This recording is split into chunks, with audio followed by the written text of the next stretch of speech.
This is a production of WEDU PBS, Tampa, St. Petersburg, Sarasota. Coming up next, our guest today went from being a farm worker growing up in the segregated South to attending one of the best universities in the country. He was a civil rights activist in the 1960s.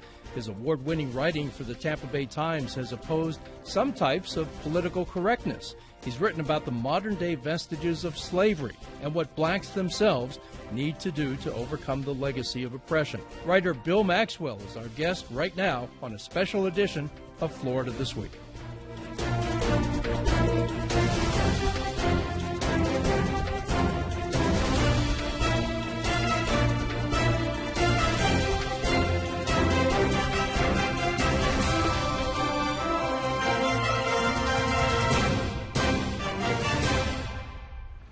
Welcome back. Our guest, Bill Maxwell, was born in Fort Lauderdale in 1945 in an all-black hospital, Provident Hospital. He attended segregated public schools in Florida and other southern states. His parents were farm workers, and he traveled with them until he was 16 years old, when he went to live with his grandparents in Crescent City, Florida. In 1964, he became a civil rights activist and a volunteer for the SCLC and SNCC and worked throughout the South. He served as a Marine in Vietnam and later graduated from Bethune-Cookman College in Daytona Beach. He earned a master's degree in English language and literature from the University of Chicago. For 25 years, he wrote editorials and a syndicated column for the Tampa Bay Times, formerly the St. Petersburg Times. His award-winning writing appeared in newspapers worldwide. He also taught journalism and English at colleges and universities in Alabama, Florida, Illinois, and Texas. In 1995, he created Role Models Foundation to assist students who wanted to become writers. His latest book is Maximum Vantage. It won the 2022 Florida Book Award for Florida Nonfiction. And Bill Maxwell joins us now. Bill, nice to have you here. Thank you for coming over. Thank you. So I want to start with the topic of political correctness and what some people call woke. You wrote a column in 2016 criticizing trigger warnings to college students. You wrote against barring certain speakers from college campuses. You criticized those who thought that books like Huckleberry Finn should not be assigned to college students, that college students should not be protected from distressing ideas. Why did you say all that? If there's one place where there should be complete intellectuality, and it should be the college campus. And by the way, the same thing for high school campuses. I don't think that ideas and words are diseases. They're not. So there's no need to be afraid of it. When I was at the University of Chicago, we had Nazis come on campus to speak. Well, my classmates and I had a very smart way to deal with that. Don't show up to listen to them. And so I believe in that. If you don't like a program, you don't like a speaker, then don't deal with that person. But I have no right, I don't think, to cancel, to make anyone not show up on my campus. They should be there. And I don't need to go listen to them. So and I don't listen to everybody. Do you think some college students are being coddled? Yes, I think so. Absolutely. Yeah. Especially here in the state of Florida for all the wrong reasons. So we should not coddle anyone and keep them from ideas. That's all they are. They're ideas and they're words. Well, here in the state of Florida, we've got this. We've got a government right now that has outlined concepts that should not be taught in schools, right, and has outlined opened the doors to books being banned from schools. What do you think about that? I think it's wrong-headed. In fact, I think it's stupid. Why shouldn't a kid read a book that portrays the life of a gay kid? There's no harm in that. It's not going to turn anyone gay. And by the way, I don't know anyone, I don't think you either, I don't know anyone who's grooming children. I don't know a single teacher who's doing that. I think it's made up, it's nonsense, and it's intellectually dishonest. Mm-hmm. It's not happening. When you spoke out and when you wrote the column saying that there should be no trigger warnings on campuses, right, and speakers should be allowed, all speakers should be allowed to come and speak, right, were you called a conservative? Yeah, I mean, once again, anyone who calls me conservative is unsophisticated. Otherwise, if you're a smart person, you would know anything that you have read about me, you would know that I'm not conservative. Now, what makes me conservative in people's minds is that I criticize fellow black people. Anytime you criticize your fellows, then you become a conservative, and I'm not. The fact is that I think that if you have a child, you should read to the child. If you have a house, take care of the house. That makes me conservative. Well, that's not conservative. That's plain common sense, and it's being self-aware. So no, I'm not conservative at all. We can go through some issues, and I can show you. Well, we're going to do that. So just getting back to this idea of not banning speakers, if somebody, though, is, let's say that they are Nazi. You said at the University of Chicago, Nazis were allowed to speak on campus. Yeah. But if somebody brings a message of hate to campus, hate for black people or hate for gays and lesbians, I mean, that's got to offend a bunch of kids on campus, right? Yeah, so you're offended. You don't have to go listen to it. And I've been in that situation before where speakers have come to campus and I was a professor. And I would tell my students who the person is, what the topic is, and if it offends you, I will not go. If you agree with it, then of course you're going to go. So I think the college campus is a place where there should be utter, ultimate freedom. And ideas should never be canceled from a college campus. No idea. I want to ask about your early years. Both of your parents were farm workers. Yes. Eventually, you went to the University of Chicago as a graduate student, but you grew up in the farm working milieu in the community. Tell us about what was like for you growing up. Well, it was we lived in migrant camps. We didn't live in any town or any city. In fact, we weren't wanted in town. There were some towns that we couldn't go into. We had to send one person or send two people to go and get what we needed because we were considered to be, you know, these filthy farm workers. You drive out through the farm working areas, you see the people out there. It's stupid labor, you're working all day, you are dirty. And you don't have the kind of money you need to buy nice things. So you are you're people who are not wanted. So I grew up, no matter where I went, we grew up in, let's say, Fort Lauderdale. We start there. We go to Belglade. We go to Hastings. We go to Georgia for peaches. We go to Carolinas. We go to New Jersey, go to New York. And no matter where we went, we were outsiders. We were not wanted by anyone. As a matter of fact, I would say some of the worst discrimination we received was from fellow black people. They didn't want us around their children. So, what was it about your family life, your mom and dad, that helped you rise above being just simply a farm worker? Now that's a question I don't know if I can answer that. All I know is that I read a lot. My father taught me how to read, and I read a lot, and it was an escape from the drudgery of daily living as a farm worker, and it gave me a way to be someone else. It gave me a way to see, to get ideas. It gave me a way to know that there was something better than being a person doing stoop labor. So reading was actually escape. Escape is not a good word, sometimes, but in this case, for a young kid, it was escape. And I did know that there were things that were better. Hell, I wanted to go to Paris. I read about Paris. I wanted to go to New York. So reading gave me another kind of world. So when you got to the University of Chicago campus, with all your experience, it being at some of the lowest economic points of society and some of the lowest racial components of society, what was it like to go to the University of Chicago with your background? It was mind-boggling. I had to catch up. Everything I did was catch up. As a matter of fact, I took no-dose, and I wouldn't go to sleep for sometimes almost a week because I read. I had to keep up. When I went to class, there were some brilliant people from the Ivy League schools. You know, I was in graduate school, so everybody there came there already with a lot of background in reading. Luckily, I had read a lot, but I had not read John Milton. I had not read a lot of Shakespeare, and I had to. So it was scary for me. There had to be no other people with your background there on the campus at that point. Well, we had 90 students in my class, and we only had 3 blacks. I'm one of them.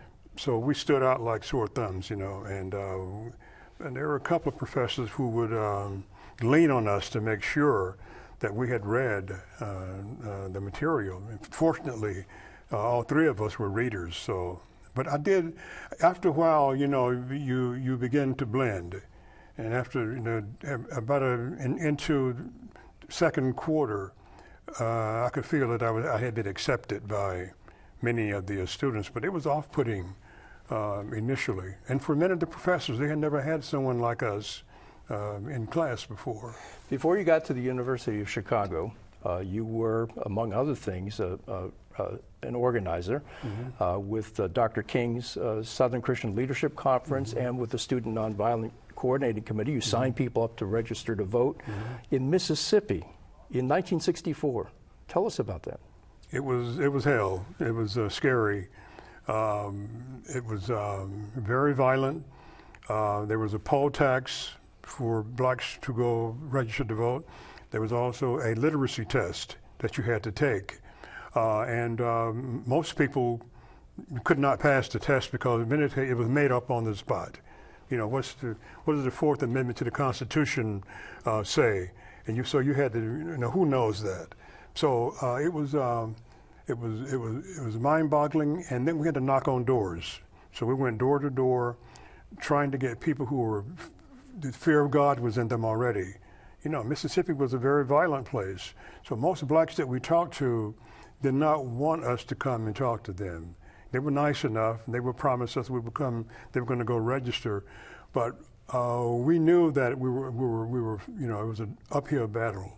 As a matter of fact, we worked all summer in the whole state of Mississippi, and we didn't register but 1,600 people for the whole summer. At the beginning of that summer, Schwerner, Goodman, and Cheney were kidnapped, and their bodies weren't found for several months. Right. And knowing that they had disappeared, these were 2 white men and a black man that had been trying to register people to vote at the beginning of Freedom Summer. They disappeared almost as soon as they got to Mississippi. In fact, the first week, yeah, they disappeared, right. Yeah. So what was it like knowing that your fellow workers were gone and there was no word what happened to them? I was scared to death. I can tell you one thing. SNCC made a very smart decision. They decided to bring about 2,000 white kids, students from the North, to come to Mississippi to help us register people to vote. If those white kids had not been there, we would have all been killed. But luckily, because there were so many young white people, you know, clean-cut, fresh faces, it kept the Klan away, and it kept some of the cops away from us. If we had been there only on our own as blacks, I think I would be dead today. But luckily, the white kids softened a lot of the violence. What do you think about the reemergence these days of racist groups? There are neo-Nazis now demonstrating all across Florida. The Klan is more active. You've got these groups like the Proud Boys and Holocaust deniers. I mean, there's a resurgence of these kind of right-wing groups that were opposed back in the 60s to civil rights, but now they're back, and in some places they're mainstream. Yeah, I could be wrong about this, but I think that the election of Donald Trump did something fundamentally bad for us. He did something that I think is important, though. Donald Trump got rid of all of the pretense. We're now looking at who we are as Americans, and we are basically a racist country that cannot be cured of it.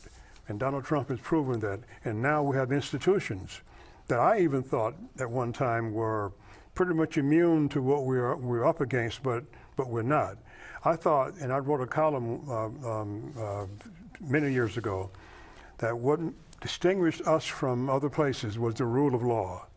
Well, the rule of law now is gone, pretty much, in many places, in many institutions.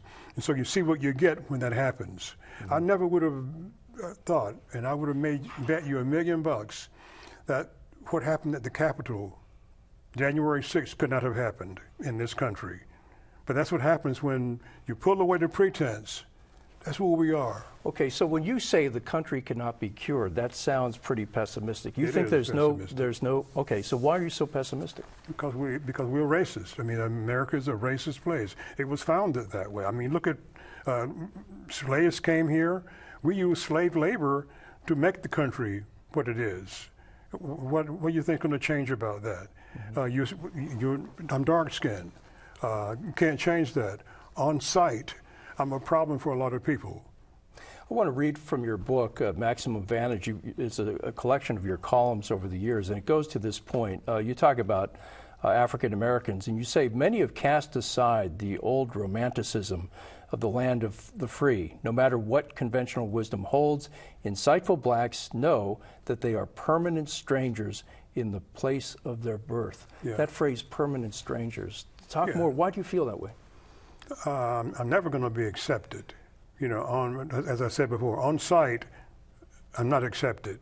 And then when it gets deeper than that, we have ingrained behavior, we have ingrained attitudes, and I don't care what anyone says about institutions being racist. When that happens, when a bank is racist, what happens to Bill who comes in for a loan? Well, that translates into what happens back in my household. If I can't qualify, institutionally I can't qualify, what does that do for my daily life? What does that do for my children? It means that my children are automatically disadvantaged. And so that's not going to change in this country. We passed a few laws that made things fair on the books, but not here. We're still racist. How do you think we change people's hearts? Attrition won't do it. I don't know, because right now, what is the governor telling his children? He's got 3 real cute kids. Look at what they're seeing from their father. Now, what kind of adults are they going to be? Well, let's talk about that for a moment. There's politicians, I think the governor included, that think that there's no such thing as institutional racism, that we passed the civil rights laws in the 1960s, we've got affirmative action, we've got things that make amends for some of what happened in the past, and that we're in a new era, and we don't need to look back and say, well, the institutional racism that might have existed 50 or 100 years ago, it no longer exists. What do you say? I mean, critical race theory is true. I mean, the fact is, the institutions themselves are what you're looking at. And I see a study released almost every week now that shows that banks are unfair to us, car lending is unfair to us, housing is unfair to us. What am I supposed to? I'm not with stupid, you know. So anyone who thinks critically cannot help but conclude that America is racist. Take our school system. Our schools are as segregated as they were the day Dr. King was assassinated. Matter of fact, they're more so now. You look at Hillsborough County, look at Pinellas County. You tell me that our schools are integrated? Mm-hmm. No. You say at one point in your book that because blacks realize that they'll never be fully appreciated and integrated into society, they've created their own society. So, for instance, you point to rap music as one of the institutions that says, okay, we're going to do some things differently, and we're going to say to the dominant white society, forget about you guys, this is us. Yeah. So talk about why you see the rise of these black institutions being separate from the white majority. I mean, it's just reality. The fact that I don't see a real positive message in rap music, but I can see why it is there, and there's a need for it for a lot of people. I don't need it, but it is what it is. It is a reflection of what we have created. If a white person doesn't like rap music, then look at yourself. I mean, you did this. No white kid in Oakland woke up one morning and said, I'm going to write protest music. It didn't happen. No, the person grew into that. And until we start to actually assume responsibility for what we created, we have a problem. Jon Stewart said one night, I forget who was, he was on CNN, and Jon Stewart said, you know, people like DeSantis, the reason he has a problem, we haven't taken care of the problem to begin with. We have never taken care of discrimination the way we should have. And so now we have what? Discrimination. And here you are telling us that those guys are the problem. I read somewhere that you always despise people you mistreat. We have been mistreated, and therefore we're despised. And so I believe that's a truism. If you mistreat someone, you would despise that person. What do you think about family values? I mean, there's conservatives that push back and say, you know, blacks need to have more family values, and if they made their family whole, then there wouldn't be the problems in the black community. I don't have any problem with that. I'm a strong believer in making sure that the household itself is safe, the household has love in it, and the shelter. I believe in that. So I have no problem with that argument. You go anywhere in the world, tight-knit families are it. And so if you have a subculture like we are, and we are not tight, then we do have a problem. So if anyone tells me that, I would say, yeah. And I'm not conservative either. The fact is that, damn it, families that stick together and have the right kinds of values can thrive in a particular way. We're never going to be part of this country. I'm never going to be the equal of Ron DeSantis. But I can also go to my neighbor who's black and say, you know, we need to get together and clean this up and take care of this. We need to really make Black Lives Matter. Let's not hurt each other. Let's not kill each other. Now, that makes me conservative. I say that, that's bunk. But the fact is that common sense, and it's nothing more than survival. You're, in addition to all your interests, you're a strong environmentalist. Is there a nexus between environmentalism and justice and civil justice? Well, the environment is everything. I mean, no matter, everything is the environment. And what made you so interested in the environment? Like I just said, it's everything. And matter of fact, as a child, I lived in it as a migrant farm worker. I was out in the great outdoors almost all the time, and I don't understand why everybody doesn't realize that the climate is changing. Why you can't see that the sea level is rising. You don't know that the Great Salt Lake is drying up. So where do you live? Where are you going to exist? So we have to love the environment. We have to love Mother Nature. We have to love the world.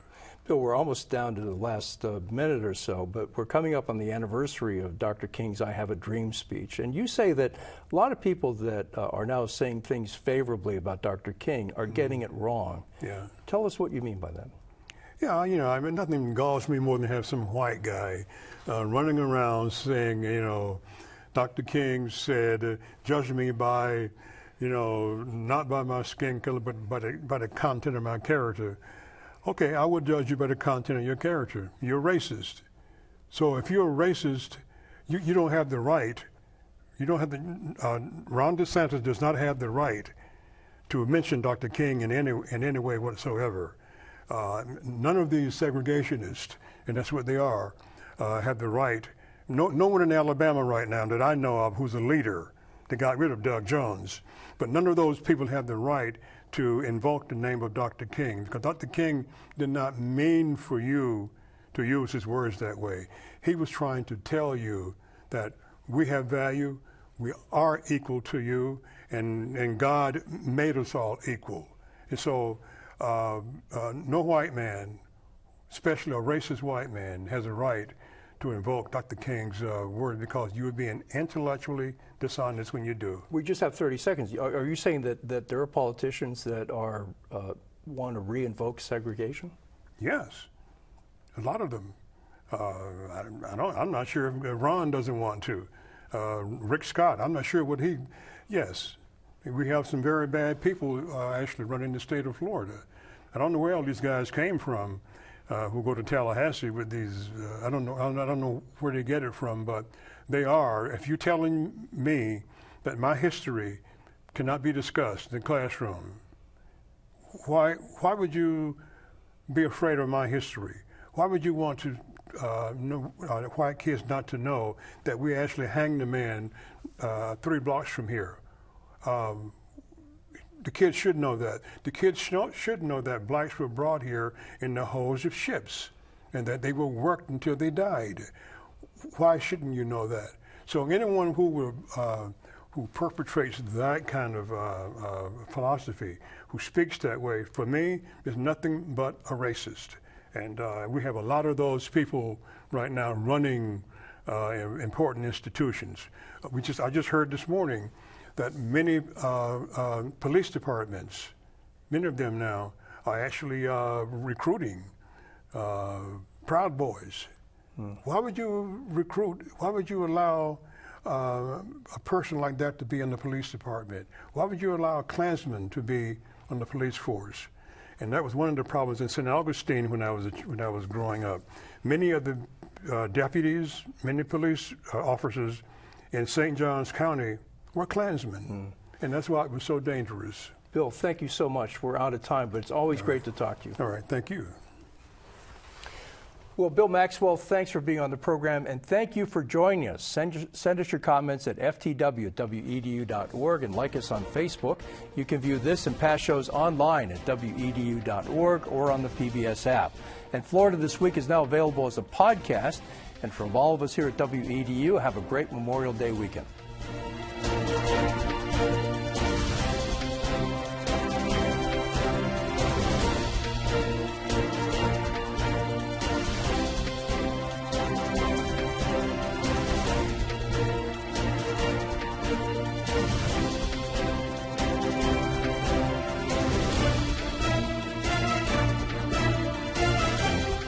Florida This Week is a production of WEDU, who is solely responsible for its content.